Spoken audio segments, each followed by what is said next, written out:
En matière de cinéma, on dit souvent qu'une suite est par définition forcément décevante, car elle ne parvient pas à se hisser au niveau de qualité de l'œuvre originale. Même si, dans une majorité de cas cela s'avère vrai, quelques exemples viennent toutefois contredire ces propos, avec des œuvres telles que L'Empire contre-attaque, Aliens le retour, ou encore Terminator 2 le jugement dernier. Dans le cas du film que nous allons aborder aujourd'hui, il s'agit d'un long métrage qui ne rentre pas dans cette catégorie, mais qui rentrerait plutôt dans celle des mauvaises suites. Pire encore, il s'agit d'une suite qui n'a pas lieu d'être et qui n'a aucune raison d'exister, artistiquement parlant, et je vais tenter d'expliquer pourquoi. Avant d'aborder ce cas probant, penchons-nous d'abord sur le premier opus, qui pour le coup est un excellent film, d'un rare réalisateur ayant seulement 3 films à son actif, Denis Darko étant le premier. En 1996, Richard Kelly tourne un court-métrage titré The Goodbye Place, à l'Université de Californie. Il s'agit d'un film en noir et blanc d'une durée de 8 minutes.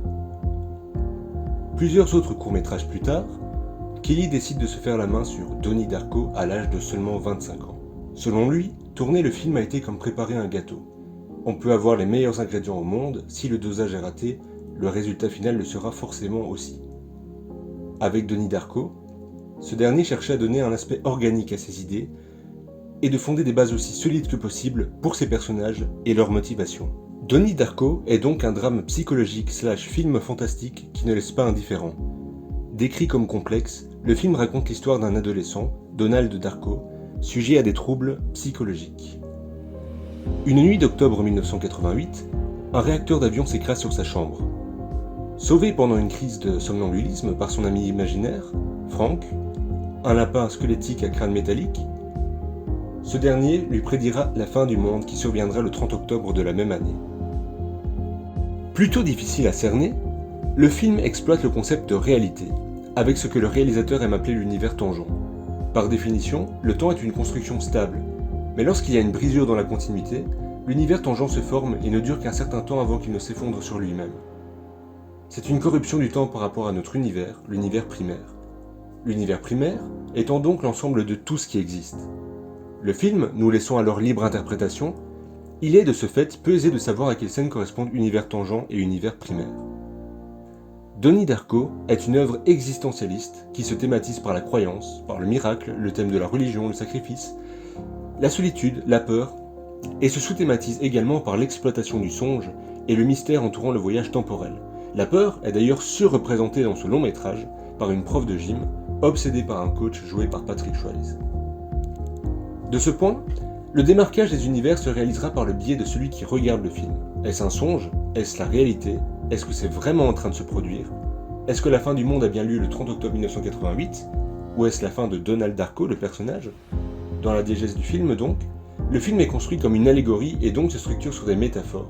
L'apparence de Frank, des appendices en images de synthèse qui représentent une action à exécuter, un objectif à atteindre ou une envie de procéder à quelque chose, des repères que Donnie s'attribue pour se l'imaginer et les identifier comme réels, dans son hallucination consciente décrite par sa psychiatre. Pour ce film, il existe également une version Director's Cut, prolongeant le film de 20 minutes supplémentaires, l'ordre des musiques y est changé, il y a des passages supplémentaires pour éclairer certaines zones d'ombre, et le tout est ponctué de passages de la philosophie du voyage dans le temps de Roberta Sparrow. Mais pour ma part, une telle version démystifie un film de ce type, parce que c'est le questionnement et le doute laissé par le visionnage qui lui donne tout son sel. Faire une suite à Donnie Darko est une aberration en soi. Le titre est Donnie Darko 2, du moins en France, ou Donnie Darko l'héritage du sang, l'est d'autant plus. Le film débute sur un carton expliquant ce qu'est devenue la plus jeune sœur de Donnie, Samantha, après les événements du premier opus. 7 ans plus tard, celle-ci est partie sur les routes avec son ami Cory, sortait donc de ses eaux, et qui a coupé les liens avec sa famille. Après ce qui semble être une ambiance faussement road movie et quelques 10 minutes plus tard, nous cernons déjà un problème, ça sent le déjà vu. Et de ce fait, Donnie Darko 2 est un décalque à peine caché de l'original. Le réacteur d'avion du premier film est remplacé par un météorite. La dimension religieuse est toujours présente ainsi que les mêmes thèmes. La plupart des scènes sont très similaires également. Par exemple, cette scène de l'incendie d'une église, une scène d'ailleurs étrange car d'après le descriptif d'un personnage de ce lieu ayant subi un dommage, un tel dégât n'aurait pas pu être causé par un humain, ce qui sous-entend l'application de forces surnaturelles.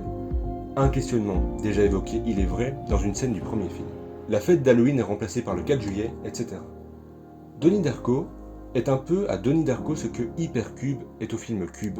c'est-à-dire une suite confuse, semblable dans le fond et dans la forme, qui ne prend même pas la peine de changer la personnalité de ses personnages ou sa structure narrative, et qui rajoute par-ci par-là quelques éléments supplémentaires qui ne font que rendre le tout un peu plus foutraque. Donnie Darko était un film complexe, ici c'est un film sans queue ni tête et parsemé d'incohérences. Incohérences qui découlent en réalité de clins d'œil, parce que si le principe même de faire une suite à un film tel que Donnie Darko peut se résumer à un gros fuck, le film est aussi truffé de clins d'œil plutôt grossiers. On retrouve par exemple le masque de Frank, des références à la philosophie du voyage dans le temps, et la révélation sur le personnage de Roberta Sparrow, des éléments qui ne font nullement avancer l'intrigue et qui ne servent à rien, à part peut-être nous rappeler à quel point le premier volet était excellent, et qui nous fait déjà regretter le visionnage de celui-ci. Légère différence avec le film précédent cependant, Samantha apparaît ici comme la figure de Frank, dans les songes d'un autre personnage, Iraq Jack. C'est une idée originale, mais pas bonne pour autant parce qu'elle ne fait que relever le degré d'incompréhension. Ce scénario dédaléen est révélateur des enjeux du film, faire une suite pour faire une suite, une pâle copie qui ne semble pas avoir compris le sens du premier film, et dire qu'à sa sortie une rumeur annonçait un Donnie Darko 3. Donnie Darko 2 est donc plus que dispensable et l'intérêt y est moindre. Une quête de la spiritualité qui part dans tous les sens, beaucoup trop proche du premier que ce soit scénaristiquement parlant ou visuellement, avec une réalisation dénuée de personnalité, empruntée à l'original, et qui ne dénature pas le premier pour autant, il faut le dire, mais qui vit et vivra toujours dans son ombre. Mais au fait, comment a été reçu le premier film à l'époque de sa sortie, avant de devenir un film culte ? Eh bien, il n'a pas été très bien reçu. En effet, le film ne sort que 5 semaines seulement après les attentats du 11 septembre. Dans l'introduction du film de Richard Kelly, un réacteur d'avion s'écrase sur une chambre, une scène qui déconcerte un peu, remise dans le contexte, évidemment. Les gens n'ont pas la tête à se rendre au cinéma, et la promotion du film fut très limitée.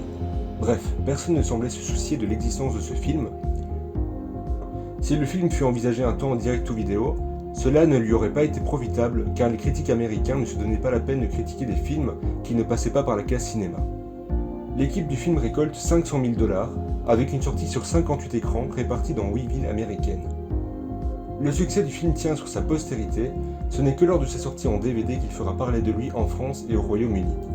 Alors que le film devient progressivement un petit phénomène, il débarque enfin dans les salles britanniques un an après la sortie américaine. Le fait que Donnie Darko dispose d'une suite tient déjà du petit miracle puisque le premier n'a pas été un carton plein. Mais d'ailleurs, qu'en pense Richard Kelly de cette suite ? Dans un entretien récolté par Jean-Baptiste Herman pour le magazine Mad Movies en 2019, il déclare, je cite, « Je ne l'ai jamais vu et je ne le verrai jamais. Je ne porte pas vraiment dans mon cœur les personnes impliquées dans le projet dont je n'ai pas pu empêcher l'existence puisque j'avais vendu les droits du premier volet.